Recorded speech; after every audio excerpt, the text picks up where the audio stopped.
सदा गुजरान करते हैं। यूं भरने को तो दुनिया में पशु भी पेट भरते हैं।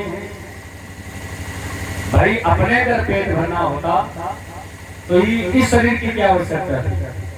फिर तुम्हारा लीलाज भी अपना पेट भर लेता है? आपने देखा होगा जंगल में विचरण करने वाले तमाम सारे जीव अगर अपने लिए जीना है तो उनकी तरह हो जाते हैं। लेकिन जब विशेष भाई 84 लाख योनियों में मानव को विशेष बनाया गया है। आप लोग विशेष हैं, हम लोग विशेष हैं। और जब विशेष जैसे डीएम का पद आपको मिल जाए तो का सिर्फ अपने घर देखोगे। भाई डीएम जैसे बना दिया जाए आपको तो डीएम का मैंने पूरा जिला का जो है मैनेजमेंट आपको देखना है। डीएम की पदवी साधारण को थोड़ी है कि डीएम बनने के बाद खाली अपने परिवार पालना है। डीएम मैंने पूरा जिला देखना है। तो उसी प्रकार से मनुष्य की योनि प्राप्त हुई है तो जितनी योनियां हैं उन सभी का ध्यान देना है। कोई भूखा दरवाजे से न जाने पाए। चींटियां अगर ज्यादा इधर उधर निकलने लगे तो मनुष्य का धर्म है कि थोड़ा सा आटा डाल दें। किसी जलाशय के पास से अगर निकल रहे हैं, जानकारी है कि उस जलाशय में तमाम सारी जो है मछलियां हैं तो थोड़ा सा चावल ले या कुछ लेकर के वहां गिरा देना चाहिए। ये पता है कि वहां पर बंदर रहते हैं तो थोड़ा बहुत चना या कुछ भी हो। मैंने जरूरी नहीं है कि क्विंटल है बहुआ जो स्थिति है हमारी उस स्थिति के साथ में क्योंकि इतना ज्यादा नहीं करना चाहिए कि आप परेशान हो जाए, लेकिन कुछ होना चाहिए। अकेले ही जो खा खा कर सदा गुजरान करते हैं। यूं भरने को तो दुनिया में पशु भी पेट भरते हैं।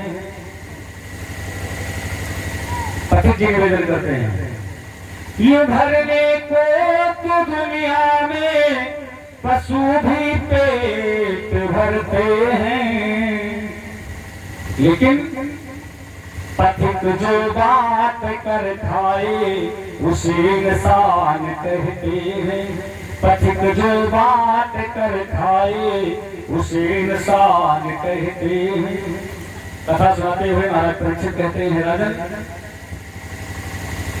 इंसान की परिभाषा है कम से कम ना ज्यादा कर पाओ तो इंसान बनना चाहिए। क्यों? क्योंकि सुंदर सी काया आपको परमात्मा ने दिया है। और ध्यान दें 84 लाख योनियों में सिर्फ एक योनि मानव की है जिसको हंसने का अधिकार है। बाकी आप लोग विचार करो हम बंदर हंस सकता है या अपनी सगाई को हंसते हैं आपने कभी देखा है? कभी नहीं देखा होगा। तो जो परमात्मा ने विशेष कृपा किया है, विशेष हम लोगों को बनाया है फुर्सत, तो फिर विशेष काम होने चाहिए हम लोगों से। ये संत निवेदन करते हैं। व्यास जी कहते हैं राजन आपने कथा श्रवण किया है इस संसार में आने वाले को अपने कर्मों को भुगतना पड़ता है। ध्यान दीजिएगा जो जिसका जन्म हुआ है उसे अपने अपने कर्मों का भुगतान करना है। अगर पुण्य कर्म आपके हैं तो आपको महाराज पुण्य जो कर्म है उनको भोगना है। अगर पाप कर्म है आपके ज्यादा तो पाप कर्म भी आप ही को भोगना है। कोई नहीं बातेगा, उसमें कोई बंटवारा नहीं कर सकता आपके पुण्य और पाप में। पुण्य पाप करके जो धन अर्जन करोगे उसमें तमाम हिस्सेदार मिल जाएंगे, लेकिन जो पाप होगा उस धन को के अर्जन में उस पाप में कोई हिस्सेदार आपको नहीं मिलना है। इसलिए महाराज जो है व्यास जी जन्मेजय जी से कहते हैं राजन तमाम राजा रानियों की कहानियों को आपने श्रवण किया और उसमें यही बताया गया है कि संसार में जन्मे हुए समस्त प्राणियों समस्त जीवों अपने अपने पाप या पुण्य जो भी कर्म होते हैं उन सभी कर्म का जो है भोग करना है, चाहे जैसे हो। नहीं कुछ कर सकते हो तुम्हारा इंसान बनकर के जीना चाहिए और इंसान बनकर के अगर जीते हैं तो मानव जीवन मानव योनि जो है धन्य है। और इसमें अगर कमी आ गई तो संत निवेदन करते हैं कि पुनरपि जननम पुनरपि मरणम पुनरपि जननी जठरे शयनम, बार बार जन्म लेना पड़ेगा, बार बार मरना पड़ेगा और बार बार प्रसव पीड़ा की यात्रा को सहन करना पड़ेगा। जीव की स्थिति दूसरे दिन की कथा में हमने बताया है गर्भ में होता है कैसी होती है। मानव तन को गोस्वामी बाबा प्राप्त कहते हैं कि अगर पाए हो तो फिर जीवात्मा को मुक्त हो जाना चाहिए। इसी के साथ में देवी महाभारत की पावन कथा को विश्राम दिया जाता है। गोस्वामी बाबा निवेदन करते हैं कि इस कलिकाल में ना आपको बड़े बड़े यज्ञ करने की आवश्यकता है, ना बहुत ज्यादा जो है समाधिस्थ रहने की आवश्यकता है। सिर्फ अगर आवश्यकता है तो सावधान रहने की, नाम संकीर्तन की। प्रतिदिन अगर हम 2 मिनट का समय भी परमात्मा के लिए निकालते हैं, प्रातः काल स्नान ध्यान से निवृत्त होकर के सीताराम सीताराम करते हैं, 2 मिनट का, जरूरी नहीं पूरा दिन बैठोगे 3 घंटा 4 घंटा तो परिवार का प्रतिपाद कैसे होगा हो। 2 मिनट का समय निकाल करके परमात्मा को अपना वाला निवेदन परमात्मा के श्री चरणों में अर्पण करें और प्रणाम करें। और उसके बाद में किसी भी कार्य में आप लग जाइए, उस कार्य में परमात्मा आपको सिद्धि प्राप्त कराएगा, सफलता प्राप्त कराएगा।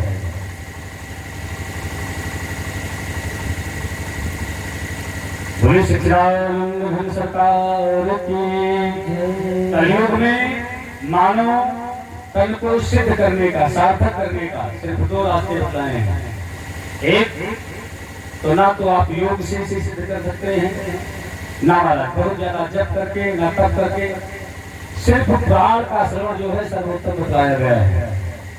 आप इसे धन्य करना चाहते हैं, सिद्ध करना चाहते हैं तो महाराज भगवत भजन ही सबसे श्रेष्ठ माना गया है।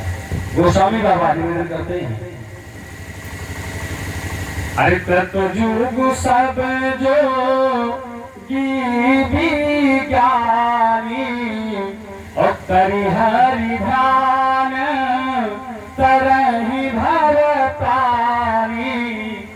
कहा इस कलिकाल में भव सागर से पार होने के लिए सिर्फ परमात्मा का ध्यान करना है, चिंतन करना है, और ज्यादा जोर नहीं बताया गोस्वामी बाबा।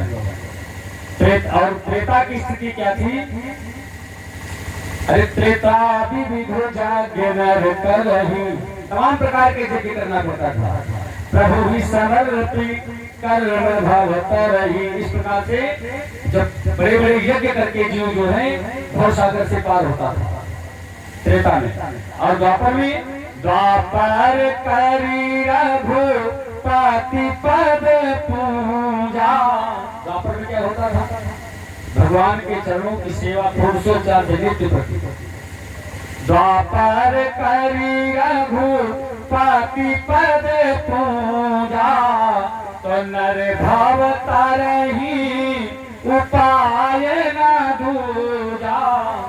बिना साधना के किसी को मुक्ति नहीं मिलती थी द्वापर में, कोई भी। लेकिन कलयुग में गोस्वामी बाबा निवेदन करते हैं, कलयुग केवल हरि गुण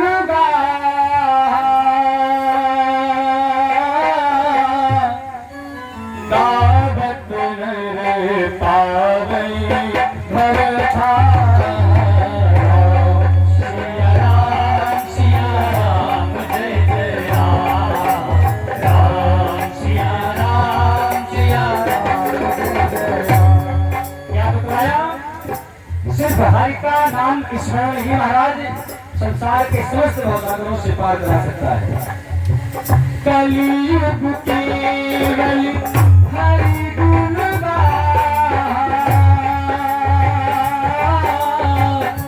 गावत नर पावई भव छाया। सिया राम जय जय राम, राम सिया राम जय जय राम। कलयुग जोग न जग न ज्ञान, एक भाव राम गुण गाना। राम सिया राम जय जय राम, राम सिया राम जय जय राम, राम सिया राम